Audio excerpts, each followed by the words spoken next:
दोस्तों ये वीडियो उन किसान भाइयों को ज़रूर देखना चाहिए जो तरबूज की खेती में अभी नए हैं या तरबूज की खेती वो किसान भाई पहली बार कर रहे हैं। क्योंकि दोस्तों शुरुआती अवस्थाओं में कुछ ऐसी बीमारियां हमारी तरबूज की फसल में आती हैं, या यूं कह सकते हैं कि शुरुआती अवस्थाओं में हमें तरबूज की फसल का सबसे ज़्यादा ध्यान रखने की ज़रूरत होती है। नए किसानों को इस तरह की समस्या ज़्यादा देखने को मिलती है, क्योंकि अनुभव की कमी के चलते ना तो उनको बीमारियों का पता चल पाता है समय पर, और ना ही उनको उचित दवाओं का पता रहता है कि इस बीमारी के लिए कौन सी दवा का प्रयोग करना चाहिए। तो दोस्तों अभी चल रहा है मार्च का महीना और टेम्परेचर धीरे धीरे बढ़ने शुरू हो चुके हैं। जैसे जैसे टेम्परेचर बढ़ेंगे या क्लाइमेट चेंज होगा वैसे वैसे आपकी फसलों में कीटों का आगमन भी शुरू हो जाएगा और बीमारियां धीरे धीरे बढ़नी शुरू हो जाती हैं। क्योंकि इस समय जैसे ही टेम्परेचर बढ़ते हैं या क्लाइमेट चेंज होता है उस समय कीटों का प्रकोप सबसे ज़्यादा बढ़ना शुरू हो जाता है। तो दोस्तों आज के इस वीडियो में मैं आपको बताऊंगा अपनी तरबूज की फसल की शुरुआती अवस्था, यानी जब तक आपका प्लांट एक महीने का नहीं हो जाता, पहले महीने में ही आपको कौन कौन सी सावधानियां रखनी है और कौन कौन सी चीजें आपको अपनी तरबूज की फसल में जो है वो डालनी है। तो आज का वीडियो कंप्लीट देखिएगा। दोस्तों चैनल पे अगर आप नए हैं या चैनल को आपने अभी तक सब्सक्राइब नहीं किया है तो चैनल को सब्सक्राइब कर दें और साथ में नोटिफिकेशन बेल भी ऑन कर दें ताकि नेक्स्ट वीडियो की नोटिफिकेशन सबसे पहले आपको मिल सके। नमस्कार दोस्तों, मैं हूं सुरेश और आप देख रहे हैं हमारा यूट्यूब चैनल खेत किसान झुंझुनू। तो दोस्तों सबसे पहले हम बात करते हैं तरबूज की बुआई के बाद में सबसे पहला काम आपको क्या करना है। जैसे ही आपका तरबूज का बीज अंकुरित होता है उसके बाद में सबसे बड़ी जो समस्या आती है वो आती है जड़ गलन की या कॉलर रोट की या डंपिंग बोल सकते हैं आप।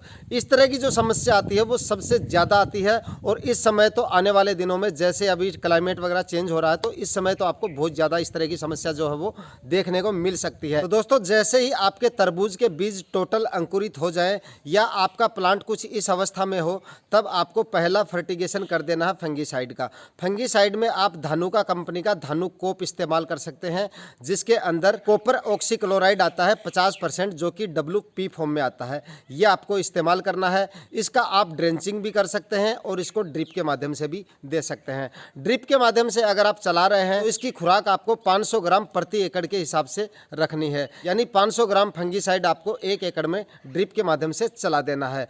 या आप इसकी ड्रेंचिंग कर रहे हैं तो ड्रेंचिंग भी आप इसकी कर सकते हैं। 200 लीटर पानी के अंदर आप 500 ग्राम कॉपर ऑक्सीक्लोराइड का घोल बनाकर 50-50 ग्राम हर प्लांट की जड़ों में ड्रेंचिंग के माध्यम से आप डाल सकते हैं। तो ये आपको पहला काम कर देना है जैसे ही आपके तरबूज के बीज टोटल अंकुरित हो जाएं। और दोस्तों अगर आपके प्लांट में शुरुआती अवस्थाओं में ही ये फर्टिगेशन करने से पहले ही आपके तरबूज के प्लांट में फंगस वगैरह की दिक्कत आ गई है, जड़ गलन, फंगस, डंपिंग जो भी है, इस तरह की दिक्कत अगर आपको देखने को मिल रही है तब आपको कॉपर ऑक्सीक्लोराइड के साथ में काम में लेना है धानुका कंपनी का कासू बी, जिसका रासायनिक संगठन है कासूगाइमासिन 3% जो कि SL फॉर्म में आता है।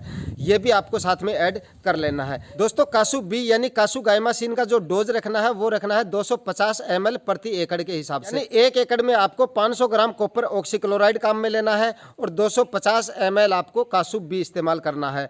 तो ये अगर आप करेंगे तो आपके तरबूज की फसल में जो है किसी भी तरह की फंगस और डंपिंग और कॉलर रोट वगैरह की समस्या आपको देखने को नहीं मिलेगी। दोस्तों ये फर्टिगेशन कंप्लीट करने के बाद करीब 8 से 10 दिन का आपको वेट करना है और उसके बाद में जैसे ही आपके तरबूज की फसल 20 से 25 दिन की हो जाए, यानी यहाँ पे आपके तरबूज की जड़ें जो है वो एकदम थोड़ी बहुत विकसित हो जानी चाहिए दूसरे फर्टिगेशन से पहले। जिस तरह से आप प्लांट देख पा रहे हैं इस कंडीशन में जब आपका प्लांट आ जाए तब आपको दूसरा फर्टिगेशन करना है। दूसरे फर्टिगेशन में आपको लेना है NPK 19-19-19 जिसके अंदर 19% नाइट्रोजन होता है, 19% फास्फोरस होता है और 19% ही उसमें पोटेशियम होता है। ये आपको दूसरा फर्टिगेशन कर देना है। दूसरे फर्टिगेशन में आप NPK 19-19 की खुराक की यहाँ पे अगर बात करें तो आपको 4 kg प्रति एकड़ के हिसाब से इसका फर्टिगेशन कर देना है। उसके बाद में दोस्तों जैसे ही आपके तरबूज की फसल 4 से 5 पत्तों में आ जाए तब आपको एक फंगीसाइड और इंसेक्टिसाइड का स्प्रे भी जरूर निकाल देना है। फंगीसाइड के बारे में अगर यहाँ पे मैं आपको बताऊं तो फंगीसाइड में आप पावरग्रो कंपनी का मैंडोज काम में ले सकते हैं जिसके अंदर कार्बनडाजिम होता है 12% और मैनकोजेब होता है 63%। ये आपको फंगीसाइड काम में ले लेना है। और इंसेक्टिसाइड की यहाँ पे अगर हम बात करें तो इंसेक्टिसाइड में आप थाइमाथोक्सम 25% WG फॉर्म में जो होता है वो आपको काम में ले लेना है। दोस्तों थाइमाथोक्सम 25% में अगर आपको नहीं मिलता है तो उसकी जगह आप एमिडाक्लोप्रिड 17.8% भी काम में ले सकते हैं। ये आपको शुरुआती अवस्थाओं में जो रस चूसने वाले कीट होते हैं जैसे माहू, हरा तेला, चेपा वगैरह होते होते हैं उनकी रोकथाम करने के लिए ये दवाइयाँ मैंने आपको बताई हैं। तो शुरुआती अवस्थाओं में 1 महीने के अंदर जितने आपको कार्य करने होते हैं वो कंप्लीट मैंने इस वीडियो में बता दिए हैं। शुरुआती अवस्थाओं में कौन कौन से आपको फर्टिगेशन करने हैं और कौन कौन सी अवस्थाओं पे कौन कौन सी आपको स्प्रे करने हैं, टोटल जानकारी इस वीडियो के माध्यम से आप तक पहुंचाने की कोशिश की है। दोस्तों ये वीडियो अगर आपको इन्फॉर्मेटिव लगा तो वीडियो को ज़्यादा से ज़्यादा लाइक कीजिएगा, शेयर कीजिएगा और चैनल को सब्सक्राइब जरूर कीजिएगा। धन्यवाद।